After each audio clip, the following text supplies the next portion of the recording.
bienvenue à toi dans ce deuxième épisode du podcast destiné aux hommes qui souhaitent reprendre le contrôle de leurs pulsions en arrêtant définitivement le porno. Dans ce podcast, ça va être un petit peu chiant, je te l'accorde, mais reste jusqu'au bout parce que c'est un sujet qui est hyper intéressant et qui va t'aider à te faire prendre conscience de la gravité de la situation. Si aujourd'hui tu consommes du porno, et même aujourd'hui si tu consommes du porno et que tu es en couple, il y a beaucoup de personnes qui s'imaginent qu'elles peuvent le faire sans aucune incidence quand elles sont en couple, ou par exemple que le couple va régler tous leurs problèmes par rapport au porno, le fait d'être en couple avec quelqu'un, alors que dans la réalité pas du tout. Et je vais te partager pas mal d'études par rapport à ça, pas mal d'études qui montrent par exemple que le porno pourrait être à l'origine de pas mal de divorces dans les couples. Et je vais te donner tous les chiffres et également les ressources nécessaires qui vont t'orienter vers les sources de ces articles que j'ai cherchés directement sur Google. C'est pas moi qui l'invente, j'ai pas inventé le truc. Ce sont des choses qui ont été constatées par des scientifiques qui ont pris des groupes d'individus qui consommaient du porno et d'autres groupes d'individus qui ne consommaient pas de porno. Et du coup, le résultat est plutôt flagrant. Laisse-moi t'expliquer tout ça dans ce podcast. Alors, je sais pas où tu regarderas cet épisode, mais si c'est sur YouTube, si je lis de temps en temps mes notes sur mon ordinateur, c'est tout à fait normal. C'est pour tout simplement te partager le meilleur. Ça va être un petit peu scolaire ce podcast. Je vais essayer de rendre ça assez dynamique, mais reste quand même encore une fois jusqu'au bout. Alors déjà, je pense que tu l'as remarqué, ce qui dirige essentiellement le porno, la pornographie, c'est vraiment une sorte de sexisme hostile, une violence fréquente et une déshumanisation et une objectivation généralisée. Pour te faire ça très simple, pour t'expliquer avec des mots simples, ça veut tout simplement dire qu'on considère finalement dans le porno la femme comme un objet, même l'homme comme un objet. C'est très simple, tu vas sur les vidéos les plus populaires sur des sites comme Pornhub, etc. Tu verras que les vidéos mises en avant, ça met absolument pas du tout la femme en valeur et c'est même l'inverse. En raison de l'impact du sexe sur le cerveau, c'est un réel impact, la pornographie court-circuite essentiellement d'autres systèmes, devenant non seulement une dépendance, ça je pense que tu l'as remarqué si ça fait plusieurs années que tu es dépendant à ce truc, mais ça pend également l'attachement sécurisant, la relation mutuelle et l'intimité. Voilà. Donc là, c'est là où on va en venir. On va parler un petit peu de couple et qu'est-ce qui se passe dans un couple quand tu consommes de la pornographie. Juste encore petite parenthèse, ce phénomène, c'est loin d'être la fin parce qu'on arrive avec de nouvelles technologies de vidéo sur le marché. Par exemple, la réalité virtuelle, la réalité augmentée. Donc c'est pour te dire que ce secteur va exploser et c'est pas du tout bénéfique et c'est même quelque chose qui va avoir tendance à devenir dramatique si on ne le maîtrise pas tout de suite. Et on va voir pourquoi. Donc première étape, c'est par rapport à la satisfaction sexuelle. Donc en examinant, je vais te lire le truc, en examinant l'effet de la pornographie sur la satisfaction sexuelle, Wright, Bridgeson, Hazel et Johnson, 2018, ça c'est les sources, dans Personal Pornography Viewing on Sexual Satisfaction. Je suis très nul en anglais, donc je te prononce ça très mal. Donc, se penche sur un échantillon de 1500 jeunes adultes pour développer une compréhension plus fine de la corrélation entre la dose d'utilisation de la pornographie et la satisfaction sexuelle. Dans l'ensemble, ils ont constaté qu'une consommation plus fréquente de porno était associée à une moindre satisfaction sexuelle. Et il est à noter qu'en aucun cas, la consommation de porno n'a été associée à une plus grande satisfaction sexuelle. Ces résultats, bien que corrélationnels, suggèrent que même une utilisation peu fréquente du porno a des effets négatifs sur la satisfaction. Parce que oui, c'est le principe, je t'en ai déjà parlé dans d'autres contenus, c'est tout simplement, tu vas commencer à consommer du porno soft, ensuite ça va plus te suffire, qu'est-ce que tu vas voir? Tu vas aller voir des vidéos de plus en plus hard et tu seras jamais satisfait. Et forcément, dans ta vie de couple, ça va se ressentir parce que ta femme, peut-être qu'elle est pas comme on la présente sur les films porno, elle est dans la vraie vie, c'est pas un mannequin de je sais pas quoi, de je sais pas où, c'est un réel être humain, c'est pas une femme qui a été limite fabriquée de toutes pièces, c'est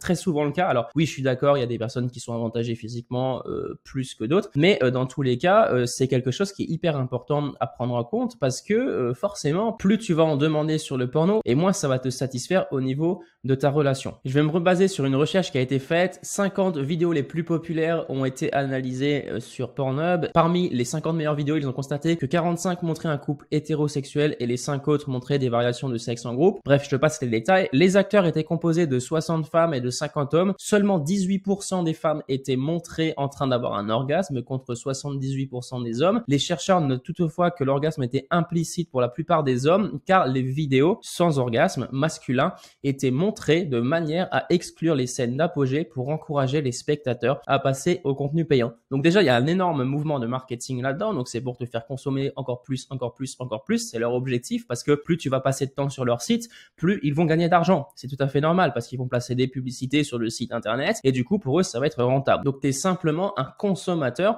qui va rapporter de l'argent à ces sociétés quand tu consommes ce genre de contenu. Donc en gros, pour en revenir à ce que je disais par rapport aux 18% de femmes qui étaient représentées avec un orgasme, c'est tout aussi important parce que en fait, le porno suggère que les femmes ont rarement un orgasme, comme le témoigne le fait que seulement 18% des actrices des vidéos les plus populaires atteignent l'orgasme. Si l'on considère le porno comme un mode d'emploi de la sexualité, le moins que l'on puisse dire, c'est qu'il fait mal son travail.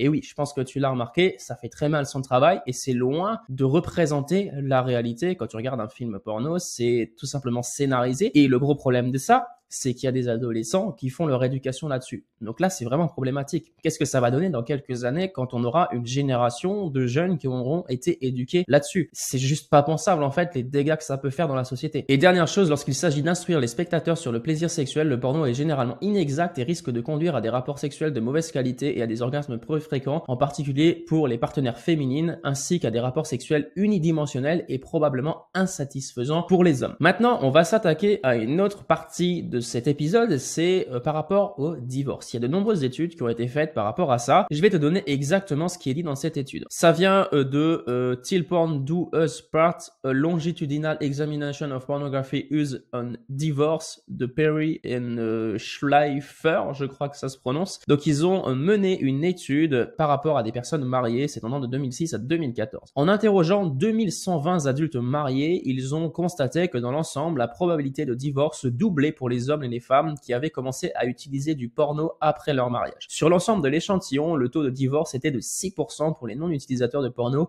et de 11% pour les utilisateurs. J'espère que tu es toujours accroché parce qu'on va continuer avec les chiffres. Le taux de divorce lié à la consommation de pornographie était plus élevé chez les femmes qui ont commencé à en consommer, triplant presque de 6 à 16%, tandis que chez les hommes, la consommation de pornographie était associée à une augmentation de 5 à 10% de taux de divorce. L'arrêt de la consommation de pornographie a été associé à une réduction du risque de divorce uniquement chez les femmes. Pour les femmes qui ont cessé d'utiliser du porno, le taux de divorce était de 6% contre 18% pour les femmes qui ont continué à déclarer utiliser du porno pendant toute la durée de l'étude. Enfin, les chercheurs ont constaté que l'association entre la consommation de porno et le divorce était beaucoup plus forte chez les personnes jeunes. La moitié des jeunes de 20 ans qui ont commencé à utiliser le porno après le mariage ont divorcé. C'est énorme, hein, la moitié. Juste pour te dire, c'est vraiment beaucoup, contre 6% de ceux qui n'ont pas commencé à utiliser la pornographie. Donc c'est vraiment hyper intéressant de voir ça, parce que tu vois la différence flagrante entre la moitié et seulement 6%, il y a un énorme décalage. 28% des jeunes de 30 ans et 12% des jeunes de 40 ans. Donc ça, c'était la suite de l'étude. Donc ceux qui n'ont pas utilisé, il y avait 28% des jeunes de 30 ans qui ont divorcé et 12% des jeunes de 40 ans. On est quand même loin des 50%. Juste pour tempérer les propos, l'étude, alors, ne prouve pas absolument que commencer à utiliser du porno entraîne la rupture des mariages. Elle suggère, et ça, on va aborder un point qui est hyper intéressant, elle suggère que l'utilisation de la pornographie au sein d'un couple, eh bien, est un indicateur de problèmes conjugaux. Et ça revient exactement au même. Si aujourd'hui tu consommes du porno, que tu sois en couple, que tu sois seul, que tu sois, je sais pas où, bref, quoi que tu fasses, tu consommes du porno, c'est un indicateur qu'il y a un problème, quelque chose qui laisse de la place au porno dans ta vie. Peut-être que tu es frustré au quotidien parce que tu n'as pas de projet ambitieux. Peut-être que tu trouves pas la femme de ta vie, ça te frustre au quotidien et tu te mets sur le porno pour combler ce vide. Bref, il y a forcément une raison et je t'en parle justement sur mes contenus. Donc n'hésite pas à t'abonner. Je te ferai d'autres contenus très prochainement qui vont te parler de ce sujet beaucoup plus en détail. Et d'ailleurs, récemment, j'ai sorti le programme Reborn from Porn. Il s'agit de 90 jours pour reprendre le contrôle de ta vie et te débarrasser définitivement du porno et de la masturbation. Donc n'hésite pas à nous rejoindre, il y a une offre exceptionnelle de lancement, c'est vraiment cadeau et ça se termine le 1er février. Donc voilà pour cet épisode, je t'ai donné déjà pas mal de chiffres par rapport aux conséquences dramatiques que le porno peut avoir dans la vie de couple et même dans ta vie de célibataire si t'es célibataire, dans la vie de tous les jours. Donc c'est pour te dire à quel point ce sujet est important et primordial en 2022 et va devenir encore plus primordial dans les années à venir. Comme je te l'ai dit, il y a l'évolution de la technologie. Bientôt, je sais pas où ça peut s'arrêter. On parle déjà de réalité virtuelle, de réalité augmentée. Maintenant, il y a le métaverse qui arrive. Qu'est-ce qui va se passer concrètement? Où va encore avancer la déshumanisation en fait de l'humain? C'est exactement ce qui se passe. Parce que quand tu regardes un mec qui tronche une autre meuf et que toi tu te paluches devant, désolé pour les termes, c'est la réalité.